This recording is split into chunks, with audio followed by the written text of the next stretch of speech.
XRP XLM SHX. Holy Trinity. You may be wondering, what in the world is that? Well, we're going to get into this. This is a major key discovery with the research, once again, from the brother Rue on this one. And I have some things I'm going to elaborate as well. We'll both get into it. And man, a lot of material to get into. Everything you saw in this thumbnail will be covered. So consider smashing that like. And if anything, glad to be back with Rue on this one. Rue, what do you have for us today with your research, sir? After these messages, we'll be right back. Yeah. I have many friends that are earning every single day trading futures on BTCC. It's a simple process, and even if you don't want to learn how to trade, you could follow a trader on the site and let him do the trading for you. And again, I'm not trying to have any of you guys use your hard-earned money to lose anything. You don't know what you're doing? Don't jump into this, but there is money to be made, and don't use your nest egg for leverage trading. Use a separate portfolio. But I suggest learn how to trade. Earn you some extra money on BTCC. It's easy. You don't have to KYC, and you don't have to use a virtual private network VPN. This is a wonderful site. They've been around since 2011. Give them a shot. Also, when you earn that extra money, you can store that on your Decent wallet. Decent wallet has a Black Friday sale. You can get up to 40% off, and this runs from November 20th to December 3rd. Take advantage of this. This is the most bang for your buck. This is the biggest sale of the year. And as you see here, the wallet that has it all, security and simplicity, the best deal. Decent biometric wallet. The 2X package is literally 40% off. And if you look at it, that's down from $318 all the way down to $189, which brings it at $94.5 each. That's a huge, huge savings. If you choose to get one, that has gone down significantly from $159 to $109. But again, the 2X package is the best bang for your buck. So really nicely wanted to say about Stronghold.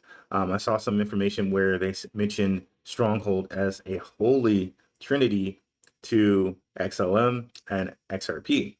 So let's get into that a little bit. I have a screen I want to share with you guys. You can bring that up, Max.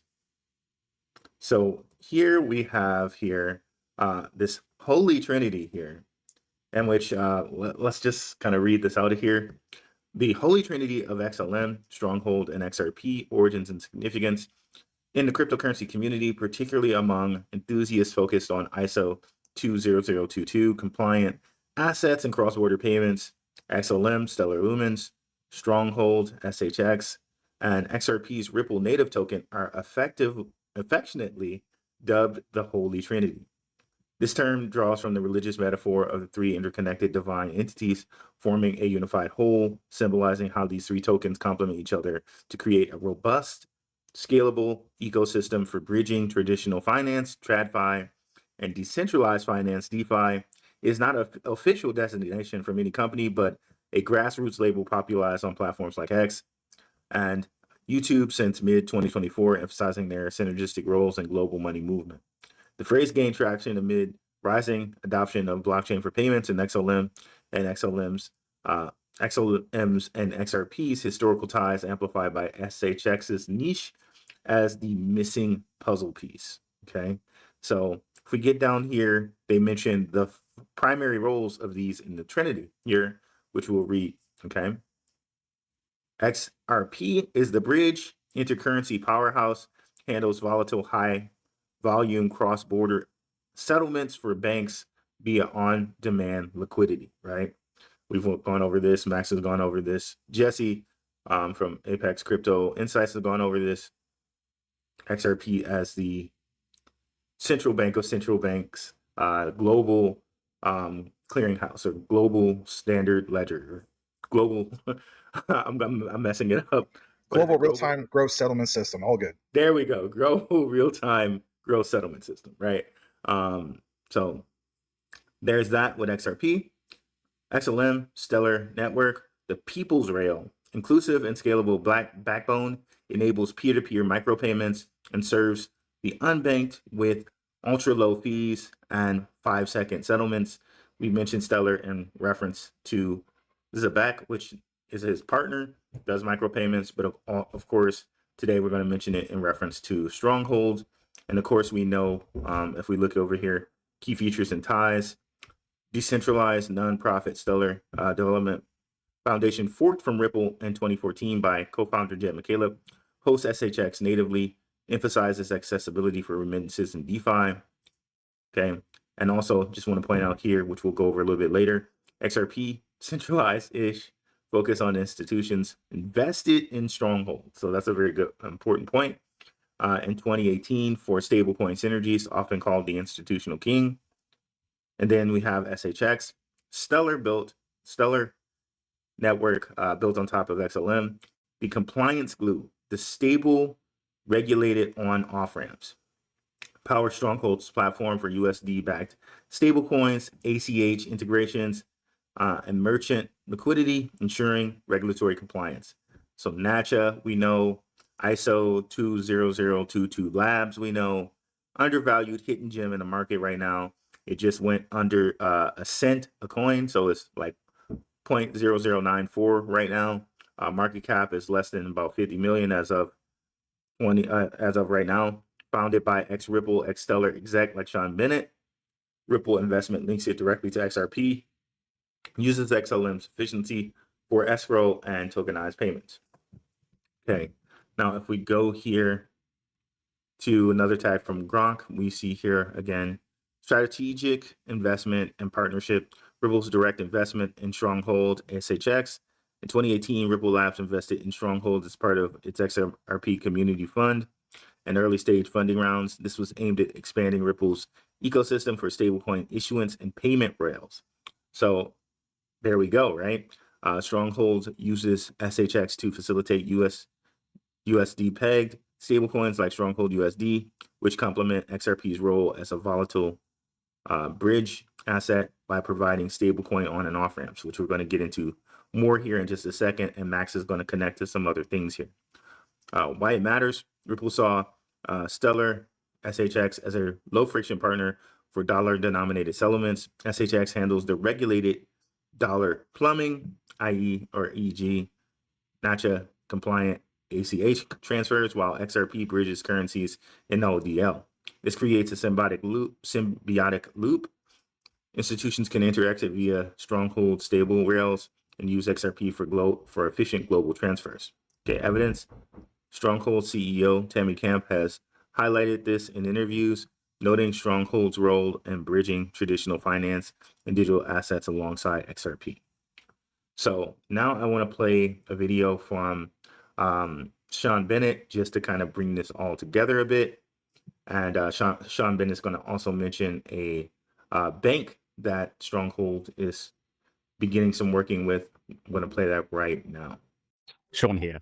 I wanted to share some significant developments that are shaping Stronghold's strategic direction for 2025 and beyond. In Wyoming, where Tammy and I were attending the SALT Blockchain Symposium, discussions centered on digital asset treasuries, DATs, pioneered by MicroStrategy, now simply called Strategy, that's quickly becoming a popular corporate practice. At the symposium, Eric Trump and the American Bitcoin team detailed their approach, mining Bitcoin to achieve the lowest possible cost basis for corporate treasury allocation. While Strategy blazed the trail by putting Bitcoin on their balance sheet, companies like American Bitcoin are innovating on the model by controlling their cost basis through mining operations. Combined with ETF structures, DATs represent a maturation of corporate digital asset strategies validated by companies such as Strategy. Additionally, while we're in Wyoming, a Japanese startup called JPYC announced they'd received regulatory approval to launch Japan's first regulated yen-pegged stablecoin later this year. The following week in Tokyo, we met with the founder of JPYC to discuss potential collaboration. JPYC has achieved something critical: regulatory compliance in one of Asia's most stringent markets. While other projects continue to grapple with Japanese financial regulations,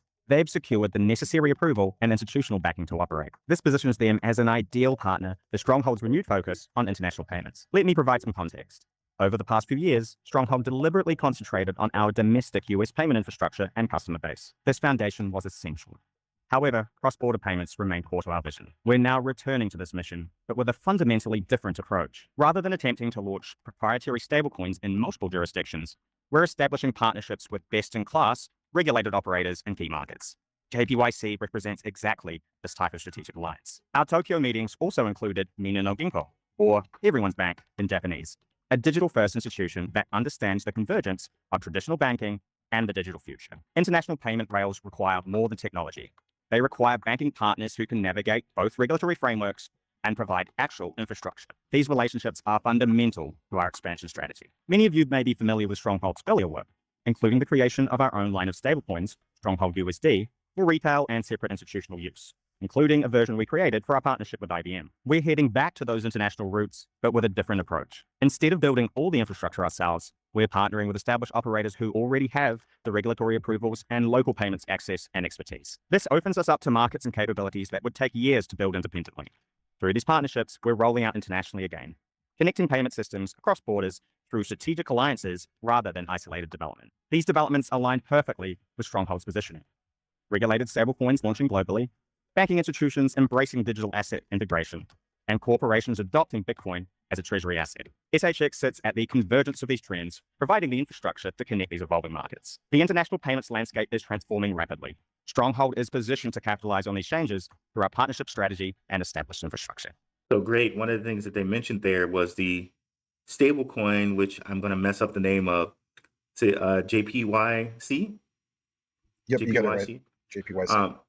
So that directly ties into what we were talking about here with Stronghold being the stablecoin piece of this Trinity, right?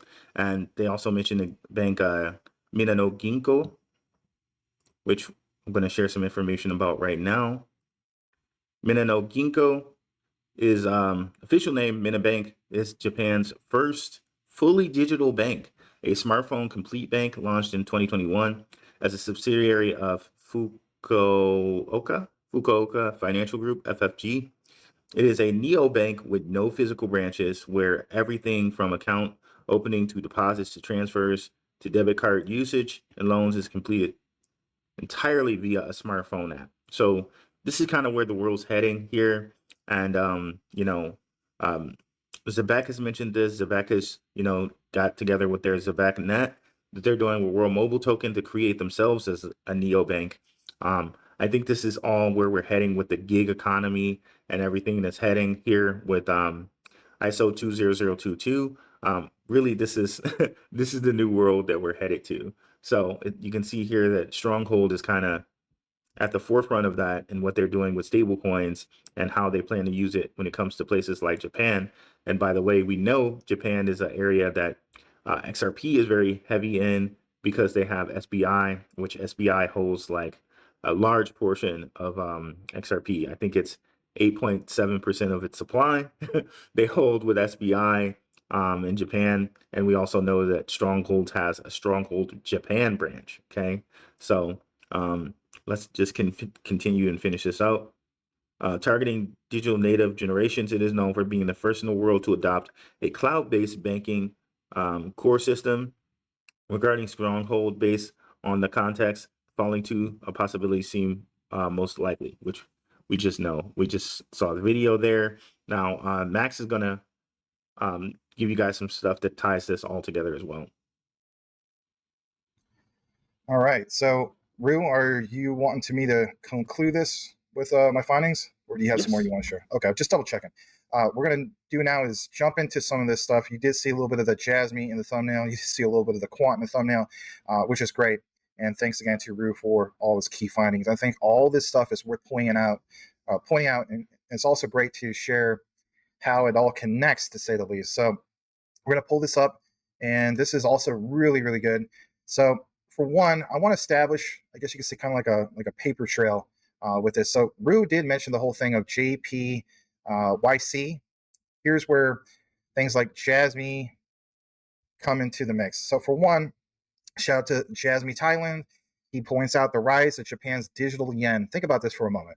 He points out JPYD by Jasmy versus JPYC. Why this matters: Japan's stablecoin era just went live, at least at that time, and Jasmy's quietly positioning itself at the center of it, I should say. For one, I've shared documents about this in the past, not that long ago, maybe a month or two ago, about the trademark, which confirms JPYD does belong to Jasmy. It's still an ongoing thing, but we have had some updates in regard to that. So for one, it's part of the Japan Patent Office. It's called JPLAT PAT. I know it sounds like a mouthful. Trademark number, the one you see right there, filed October 10th, 2024, registered April 8th, 2025. I did point out some of these things. Of course, Jasmy is the applicant. This means that JPYD is now an officially Jasmy-owned brand. Think about that in itself. On top of that, we also see here, not a rumor, not a concept, registered plus active, trademark equals license. And then also, I should say equals license, but anyway, trademark with the license. JPYC Inc. already holds an FSA approved license. Again, back to what Sean Bennett basically mentioned with Stronghold and significance of JPYC, right? So this allows it to issue a legally recognized yen-backed stablecoin. JPYD, though, hasn't reached this stage yet. Like, there is no FSA license announced. There is no issuing bank confirmed as of now. But as of right now, they're looking to see the foundation phase. For one, brand secured, regulatory approval next, infrastructure lining up. And again, I just want to get to so many key things there because he hits every single key note here. So for one, JPYC versus JPYD, two different paths. JPYC has payment and remittance focus. Obviously, that's right up Stronghold's alley, if you think about it, especially when it comes to Stronghold and what? Remittances. Remittances always stand out for Stronghold. So check mark on that one. We also see here stable asset inside the Jasmy chain ecosystem with JPYD. JPYC wants to digitize the yen. Think about that. Think about Stronghold. Recently, this year, came out with Stronghold Japan. So this all matches up with our research, also with what Rue presented. JPYD wants to rebuild how Japan's data, identity, and money connect. Again, this is a smoking gun to what Jasmy's looking to do. That is a big difference. I did want to point that out, and why JPYD could change everything. If approved, JPYD would unify Jasmy's full stack. These are things that most people are not explaining to you.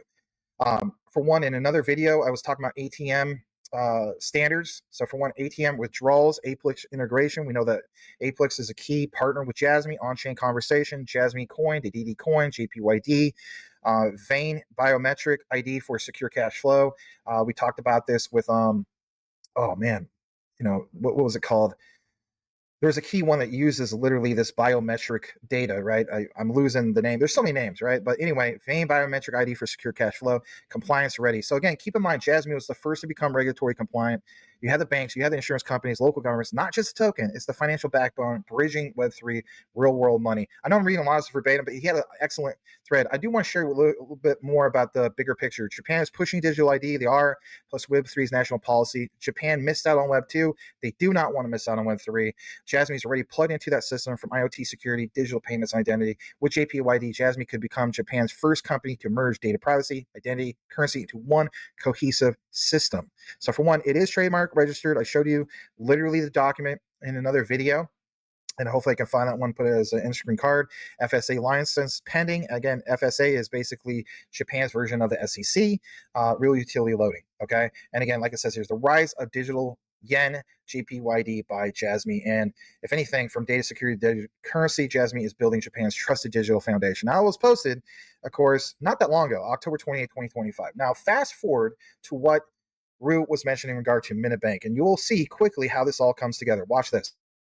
So, as pointed out here, Minna Bank's full cloud-based banking system to be provided externally for the first time to MUFG Bank. This was posted last summer, June 26, 2025. Okay, so for one, Minna Bank at that time did announce that the full cloud-based banking system developed and operated by Zero Bank Design Factory ZDF is a subsidiary of Fukuoka Financial Group. Probably butchering that up. Apologize. Collaboration with Accenture, that's big, and operating on Google Cloud, has been selected as the core system for the newly established digital bank by MUFG. Now, why point that out? Here's why. Boom, as the saying goes, boy that matches stick in a stew. Neo X Tricks, who can be followed over at Beta A17, pointed this out a while ago, right? January 23rd, 2024 to be exact, about, for example, Mitsubishi UFJ Financial Group, MUFG, and Sumitomo Mitsui Banking Corporation, SMBC, which is Jasmy's main bank. Yes, Jasmy's main bank. Two of Japan's leading financial institutions are, in fact, shareholders of Japan Travel Agency, who's Jasmy's partner. In addition, MUFG extends its influence as a bank and shareholder registry administrator with APLIX and VITS. VITS, of course, is part of, I believe, is a subsidiary, if I'm not mistaken, with Toyota. That's major. It is worth noting that MUFG and SMBC have a significant global presence, underscoring their influence in the financial sector and solidifying their roles as key players on international financial stage. Their global reach provides crucial financial support to local partners. You see Nippon Travel Agency highlighted there. You see here the shareholders of Bank of Mitsubishi UFJ, and then you also see another shareholder, obviously what we just mentioned, Sumitomo Mitsui Banking Corporation. Now watch this as well. This gets even better. We take it over to Decrypt. Decrypt points out on July 3rd, 2025, last summer, that Japan's Minna Bank explores stablecoins on Solana in Fireblocks led study. The study will examine whether stablecoins are suitable for modernizing payments and cross-border finance in Japan. I'll just show you some key takeaways in brief. Minna Bank, Japan's first digital-only bank. So for one, think about Jasmy. Jasmy became the first for Japan, hence the Bitcoin in Japan, to become the first regulatory compliant altcoin, if you will, in Japan. And we understand there's A-Star and some of the ones, but again, Jasmy was the first in that regard, hence this title, Bitcoin in Japan. It has nothing to do with Bitcoin. Okay, it's just a title. At the time, piloting stablecoin and wallet use cases with Fireblocks, Solana in Japan, and TIS. Okay, so that part about stablecoins, that part about Fireblocks, that part about Solana. Watch this. Enter in Quant Network. Again, that's why it was part of the thumbnail. According to the documents over at Overledger Dev Docs/wallets, it says Overwallet. What is Overwallet? We've got into this numerous times. I'll just give you the brief thing that's significant here. Overwallet serves as the back end for authorized, also known as the TSR, acting as an intermediary between authorized and both Amazon Web Services, KMS, and Fireblocks direct custodial wallet. It enables seamless key generation and transaction signing through Amazon Web Services, KMS, and Fireblocks while ensuring that private keys remain always securely within the custody with no possibility of extraction. Overwallet provides unified APIs for wallet services regardless of the underlying blockchain network or custody provider. Essentially, Overwallet aims to achieve blockchain interoperability specific for transaction signing by allowing authorized to sign any transactions native data through a single API. This API interacts with either AWS, KMS, or Fireblocks, enabling authorized, which is Quant's product, to manage multiple keys across various DLT, distributed ledger technology, assets on Quant Connect efficiently. Now, this gets even better. As we get into this, what about the whole thing of Solana, Maximus? I get it. What's pointed out here is really crucial, and let's jump into it. So for one, we see here, they give an example, okay, that when you have these HD account IDs, they're assigned to Quant. Yes, Quant, not anybody else. Multiple assets on the mainnet can be efficiently managed using this HD account ID. Each asset is assigned a unique derivation path distinguished primarily by the coin type. Okay, so what coin type? Well, in this case, maybe Solana, maybe some of these other ones, but it's the value of that coin type. This approach allows this application identified by the client ID on Quant Connect. Yes, Quant Connect to manage multiple assets seamlessly and effectively. And you see here Solana being part of that mix. It does get even better with that. Why? Because we did mention the whole thing of Fireblocks to generate a key for DLT assets stored in Fireblocks custody and use it for signing transaction. We need to manage that path. Alternatively, Fireblocks simplifies and streamlines this process, providing an asset ID to uniquely identify a specific asset on different DLT networks. So again, different networks. Overwallet utilizes this asset with the HD account ID along with Quant's location, which consists of technology and network to generate key and sign transactions with Fireblocks, and doesn't include Solana. It does. Boom, right there, and even XRP part of that mix. So now you have an idea of how it all comes together, and more importantly, like it says, Overwallet interacts with Fireblocks using a derivation path since Fireblocks does not natively support XDC. Similarly, Overwallet can generate keys and sign transactions for the Hyperledger best suit permission blockchain through a derivation path with Fireblocks. Hence, my thesis of why Quant Network with QNT is unofficially the Hyperledger token. So if anything, I think this is a major discovery, especially when we take the whole thing of what Rue mentioned, how we connect it obviously with JPYD, the whole thing with Stronghold, the Holy Trinity. And again, think about it. JPYC, Stronghold is like, we're going to get into Japan. Stronghold is like, we're going to clearly do this thing with JPYC. But then you guys saw that example from Jasmy, Thailand, that point out the key differentiator of this is just not another stablecoin with what Jasmy's trying to do with JPYD, but it's literally providing a need of what Japan needs moving forward when it comes to data privacy. And again, think about the personal data locker. All this stuff comes together. Fireblocks, the example with Quant, again, talking Solana. There's a whole huge interconnected ecosystem where all of them come together. I want to get some of your closing thoughts on it. Great outline. Thank you so much, Rue. You're very welcome there. What really stuck out to me is a lot of these connections we made with Zebek, having Quant come up, having a kind of blockchain agnostic wallet come up also.